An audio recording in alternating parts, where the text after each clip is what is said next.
Alberto Mendoza will prove all the haters wrong if he does just one thing.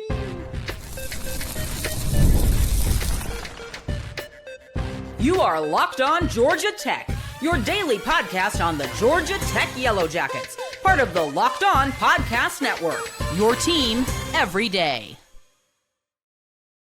Welcome to Locked On Georgia Tech. I'm your host, Jarvis Davis, and riding with me today, I got my main man, Najeh Wilkins. Y'all know he covers Georgia Tech for Sports Illustrated, and he's the main man on YouTube at Najeh Wilk. All right, coming up on today's show, Brent Key said they will have to throw the ball better. But what does that mean? We'll also discuss the one aspect of this team that gives us the most pause. Whew. I know I got mine.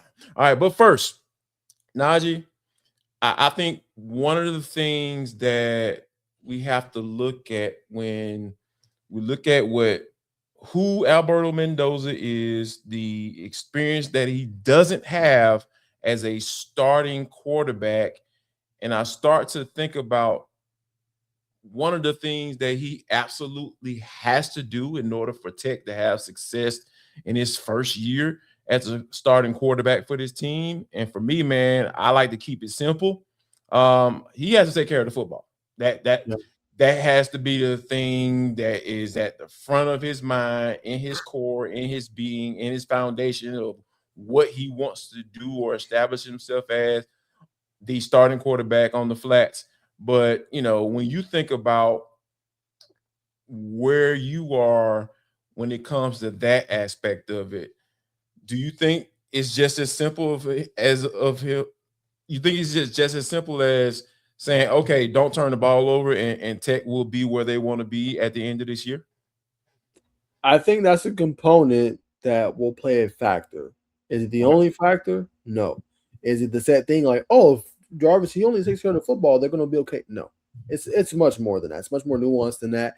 He's going to have to do more. And one of the areas I want to talk about that he has to get right is the deep ball. It's pretty simple. He ain't got to hit 70, 80% of that. Sure. But when it's there, Georgia Tech has to hit. It's been a number of games they've had that play, either a drop, an overthrow. They have to hit on the deep passes down the field, in my opinion, for them to have some success, right? Now, we know the deep ball, right, doesn't have the most accuracy, right? We know the deep ball you're not going to always hit on, right? The percentages are low. But when it's there, you got to hit on it. I think number 2, closing games. I think that's massive. If this defenses did all they did, right, and you in a tie game 14-14 late in the fourth quarter, can you lead us to the promised land? Can you get us a wing and get us a field goal range to move on from this opponent, right? So being able to manage the game late and being able to make the plays late in games that can lift this team, right?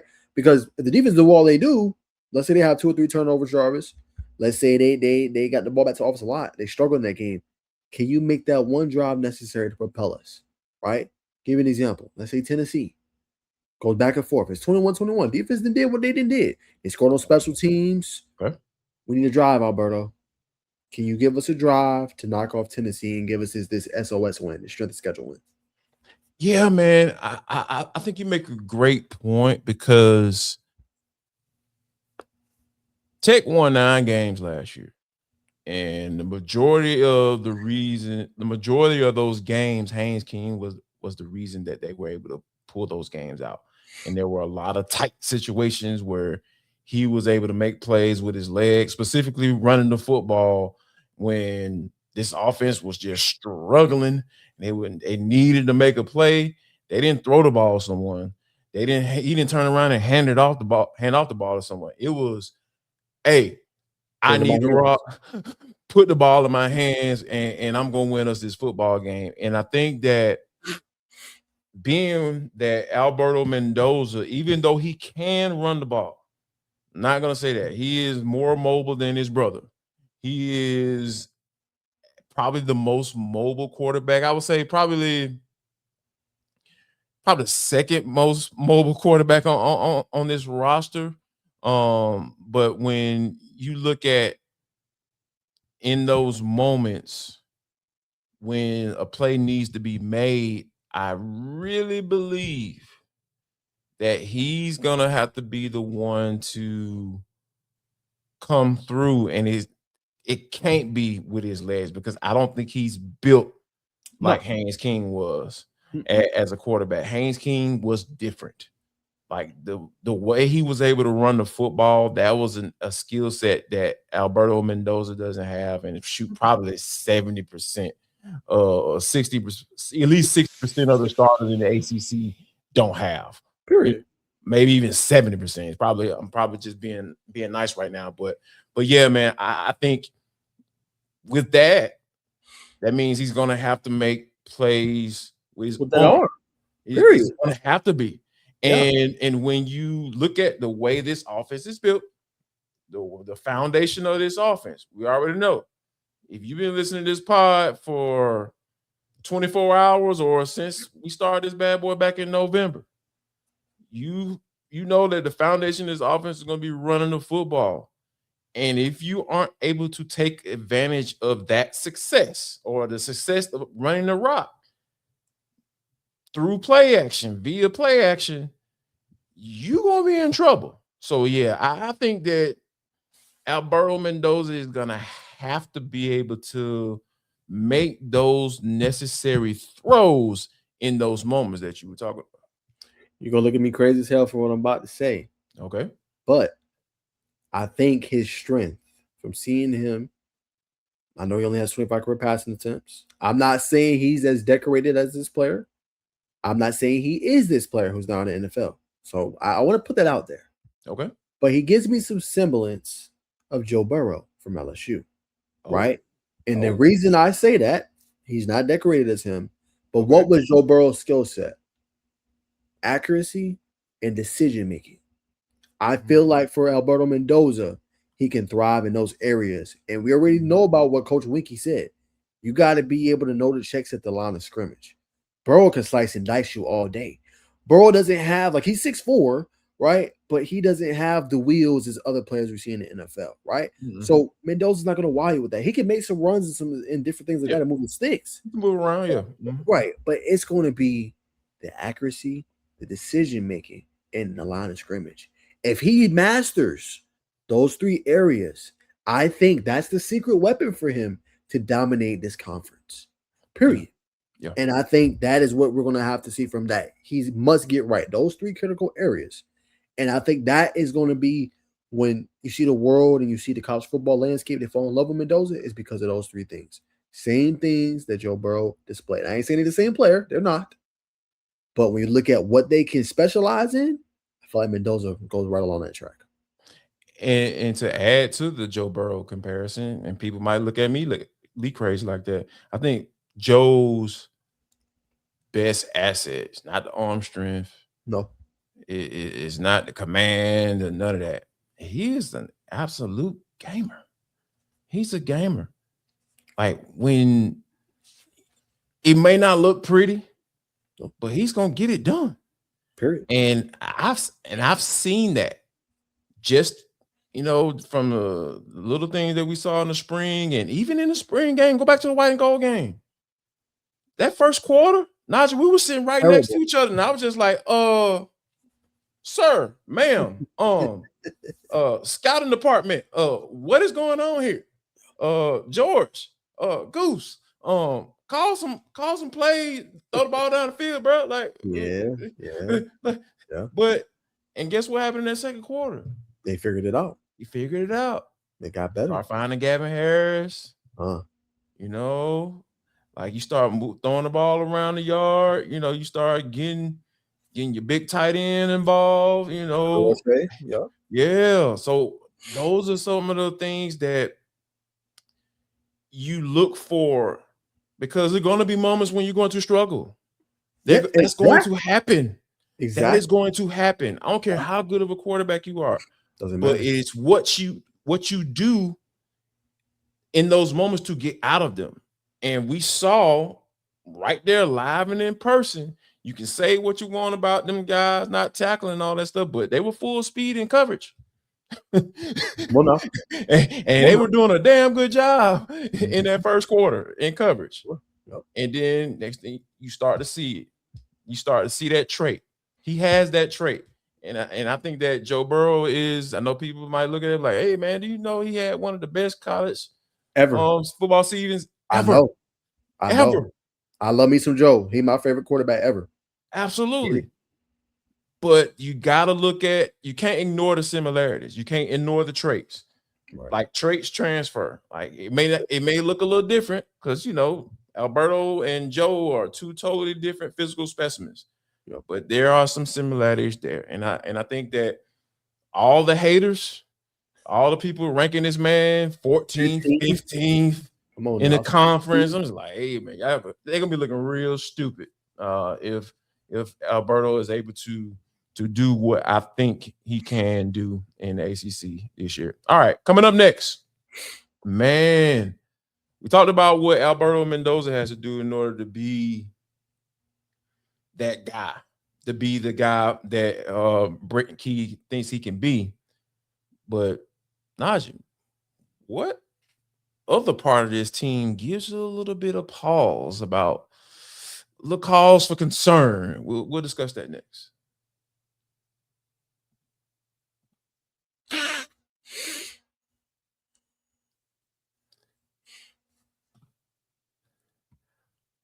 This episode of Locked On Georgia Tech is brought to you by Odoo. Running a business shouldn't feel like you're trying to connect a bunch of systems that were never designed to work together. I'm talking about you got one app for accounting, you got another for inventory, you got another for sales, and somehow none of them even communicate with each other. That's where we come in. Odoo is an all-in-one business management software that brings every part of your business together in one powerful platform. From sales and accounting to inventory and marketing, everything works in one place, helping your team move faster, stay organized, and focus on growing the business instead of managing software. What? The best organizations know that success isn't just about talent. It's about having everyone working together toward the same goal. And that's true in sports, just like it is in business. I'm talking about Brent Key beefing up this recruiting department. Man, y'all know he had the vision. He understood exactly what he needed to do. Great organizations win because operations matter. And that's why you should get Odoo. Try for free today at odoo.com/lockedon. That's odoo.com/lockedon.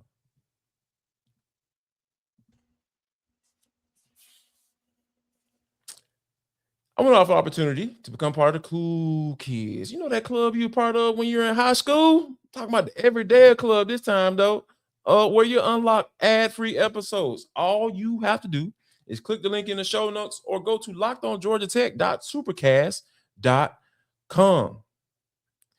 Najeh, everybody is concerned about the quarterback. So we kind of got that out the way.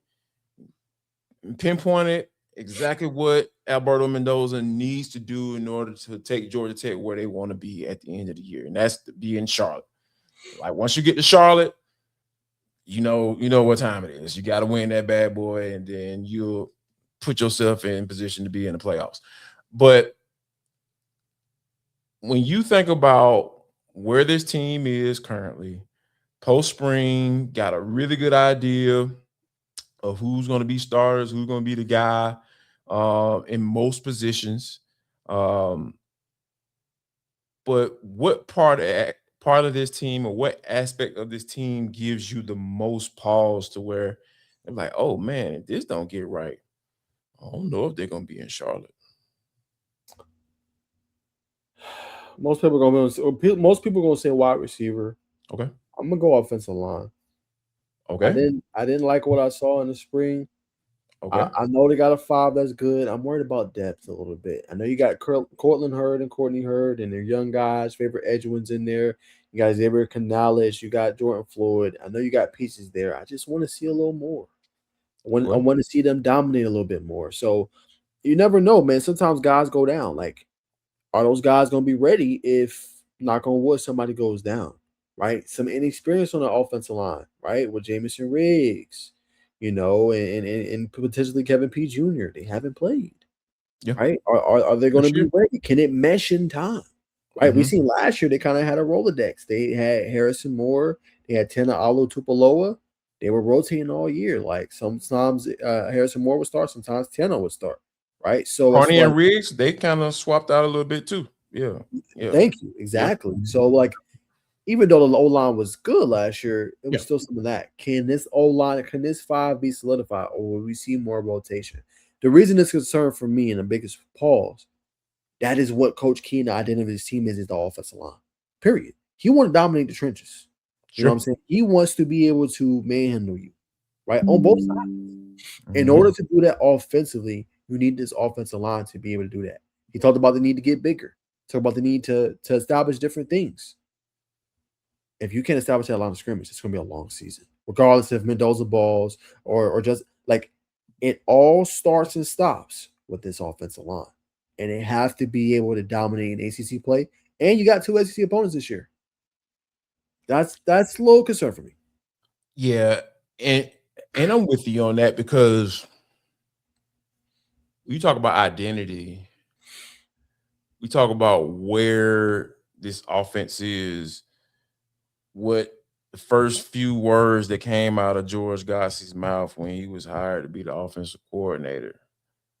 Running the football is going to be the foundation of the offense. Well, coach, you can't do no running.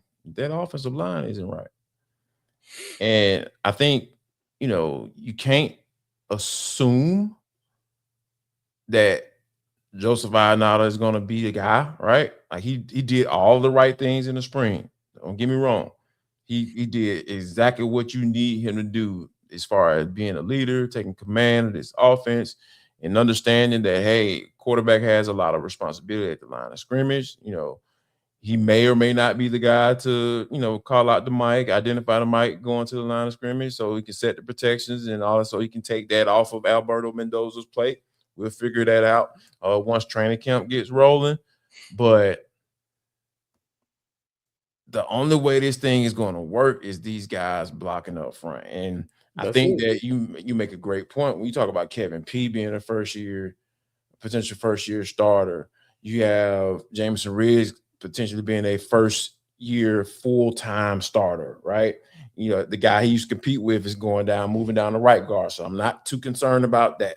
I feel we talked about Malachi Corney. I feel like Corney can play his way into being a NFL draft pick, right? Yeah. You know what I'm saying? Like he could follow right. I ain't gonna say he could be a first round. I'm not gonna go that far, but he looks the part, he plays the part, and I think if you're athletic enough to play right tackle and then slide down and do the same, if not be better at guard, and you're built like a guard, yeah, I think that there's going to be nothing but good that can come from that. So yeah, as far as that big concern, yeah, offensive line, I'm right there with you, because you can't assume that all those guys are going to step in and play well, and then even if they do play well, you can't assume that they're going to be 100% healthy throughout the entire year, because if you get to where you want to be, battle of attrition, man, and that was one of the things. And we'll talk about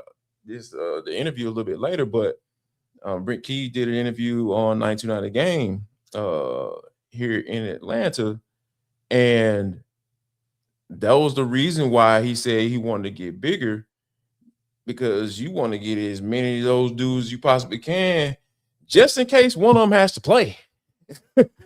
Because, like I said, it's the war of attrition, man. When you playing these long seasons, you trying to get into postseason play. That's at least 3 or 4 more games, and this is a 12-game slate now. Man, like somebody's going to get hurt. That's just how ball works. That, especially on this level, the Power 4 level, absolutely. So one of the most physical positions.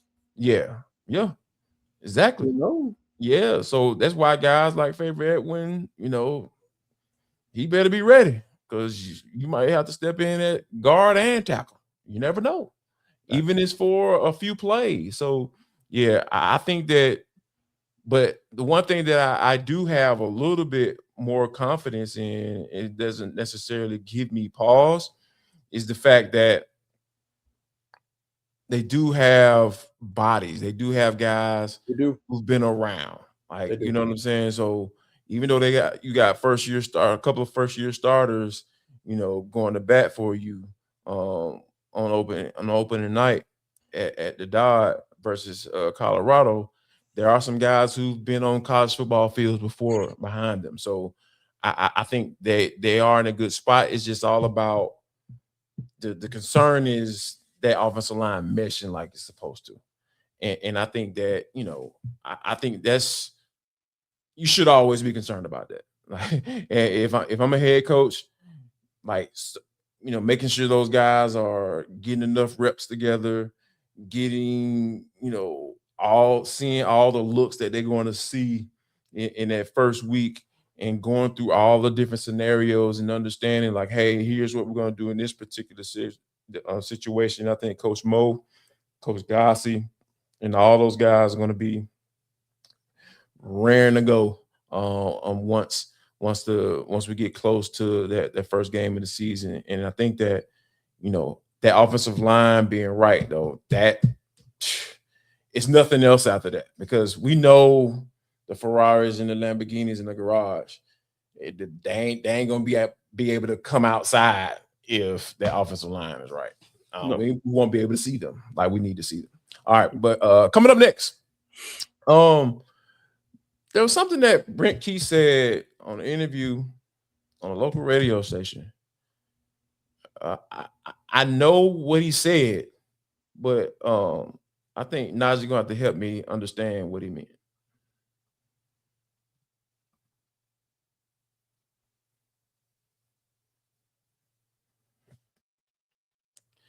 Don't forget that you can take Locked On Georgia Tech on the road with you wherever you download your podcast. Wherever you download your podcast, make sure that you leave us a 5-star review. That's right.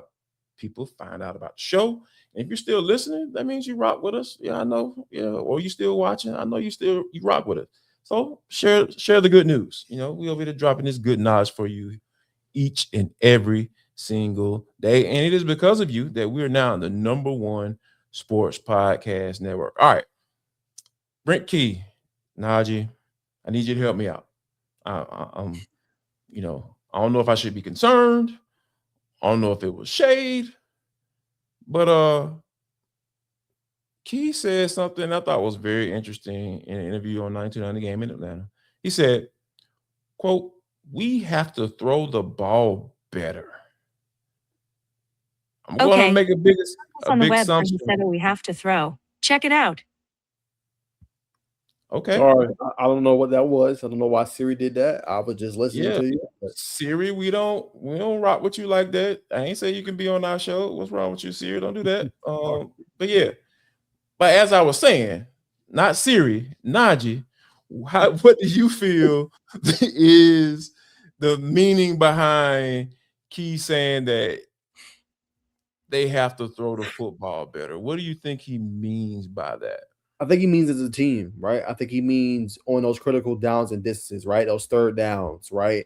I think that's what more so he was going at. I don't think he was throwing shade on Haynes King. We know how Coach Key feels about Haynes King. Of course. But he's saying on those downs, when we have whatever route we might run or whatever distance we need to get in and make up for, we got to be able to hit on that. If we can't hit on that, we're going to be in this same boat. And what he's alluding to is basically pulling back the tea leaves. I'm trying to get this program to where I want to get it to. I'm trying to get this program to ACC championship game. I'm trying to get this program to new heights. In order to do that, we got to throw the damn ball back, right? Yeah. We got to be able to convert more third downs, right? Yeah. We got to be more on time and have better consistency and chemistry with the receivers, right? We got to be able to go and hit on those plays. As I talked about earlier, the deep ball, right? Not to regurgitate a point I said earlier, but if you have more consistency there, and you're able to hit on more of those plays down the field, it keeps the defense honest. Oh, shoot, they're throwing shots to Jordan Allen. They're throwing shots to Dalen Pinson. Oh, we can't stack 9 in the box no more, right? We got to go spread. We got to align for that. That's what he means by throwing the ball better. Throwing the ball better is going to better help set up the run game, right? Because then you don't have teams that can key in on your Ferrari and your Lamborghini in the garage, right? You throw the ball better, it opens up this entire offense. So that's what he's getting to. We got to throw the ball better. We got to make the plays when it's necessary. And we got to make sure we're accurate on that as well. Yeah. There is something when a coach says something like that because we all know the backstory. We know this man absolutely loves Haynes King. And if Haynes King doesn't make that Panther squad and and Haynes like, you know what? I don't know if I want to play ball anymore. I think I'm gonna hang it up and get into coaching. I know where Haynes King will be in the fall. There's no doubt in my mind. He will hire him in a hot second. But here's what I feel that he meant. And I think you're right. You're spot on. Like, and I think and I'll take it even a step further, like situationally, right? Red zone, specifically red zone.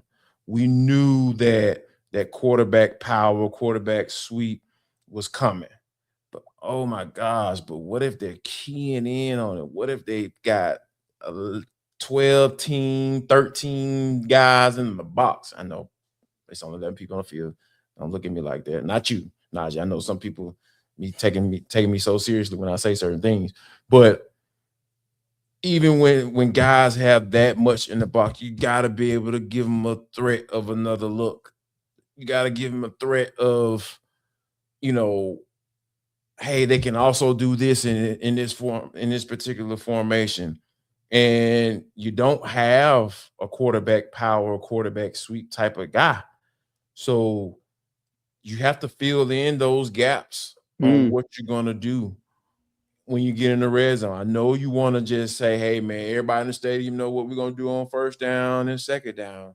But oh, my gosh, when it's third down in medium or third and goal and you're on the 7-yard line, what you going to do? What's going to be your go-to? Right. Or who's going to be your go-to? Right. That's going to be the big one right there. They got to find out who's going to be the guy in the red zone. Is it going to be Jordan Allen?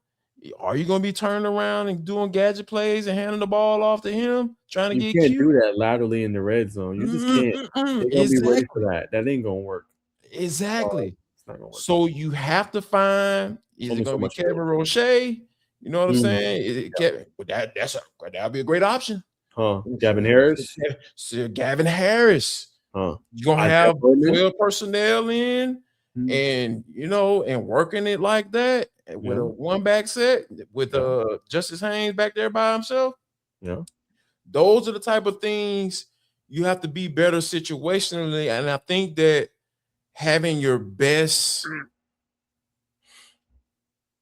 players on the field or your best options on the field at the same time, which this year I think is a little bit different than it was last year. You had a lot of wide receivers that you could go to, but you didn't have a go-to wide receiver. That makes sense. But I think this year you have some tight ends that you can absolutely utilize. I think you can go 13 personnel, 3 tight ends in the game, and man, they're going to have to really be guessing. More. Right. Give you more. And it's not just blocking. Like last year, even you had some drops. One game, Ty could probably have 4 touchdowns. Yeah. You dropped 2 of them. Yeah. You don't have that no more. I think it was Sider last year, if I remember correctly. Yeah.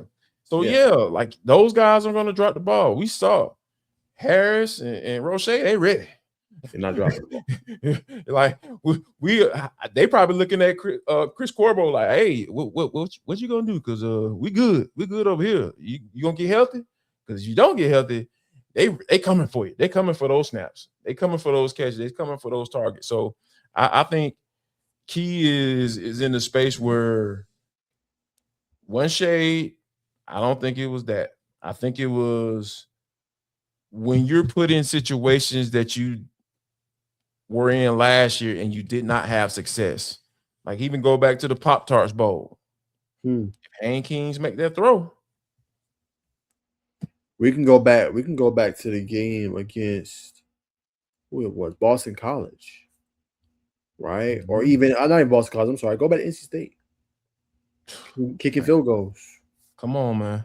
Got to throw the ball on those downs. And to your point, they're going to be better for it because teams know what you were running. You were running QB power. The problem was King was so good, they couldn't stop it majority of the time.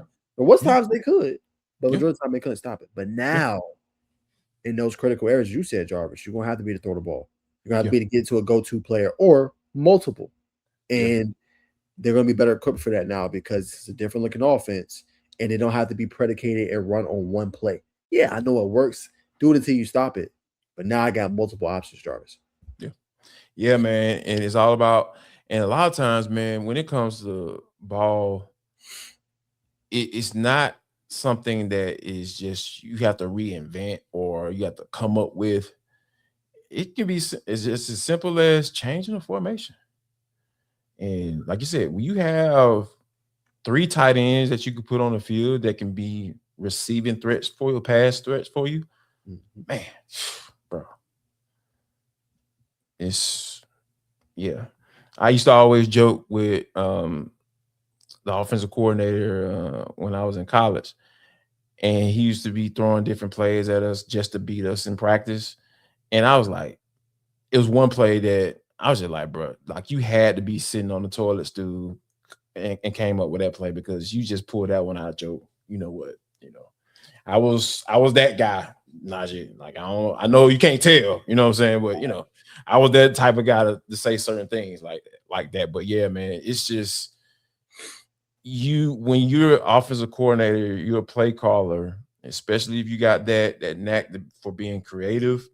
When you have so many pieces that you can use, the really good ones figure out ways to get all those guys on the field, and they are all threats to get the ball. And the more threats that you have to get the ball in those situations, specifically in the red zone, you're going to be better because the end result is going to be 6. And that's what you're looking for. And I think that Goose Godsey is the way this roster has been constructed via Key. I think Goose Godsey is going to thank him throughout the season. All right, that'll do it for Locked On Georgia Tech. If you haven't done so, I don't understand why. Make sure you like and subscribe to our YouTube channel. And you can follow the show wherever you download your podcast. You ain't gotta go searching for the audio piece of it. Yeah, you can go get this show wherever you download your podcast, and make sure that you make your second listen Locked On College Basketball with Isaac Shade and my main man Andy Patton. These things are all part of the Locked On Podcast Network, where it is your team every single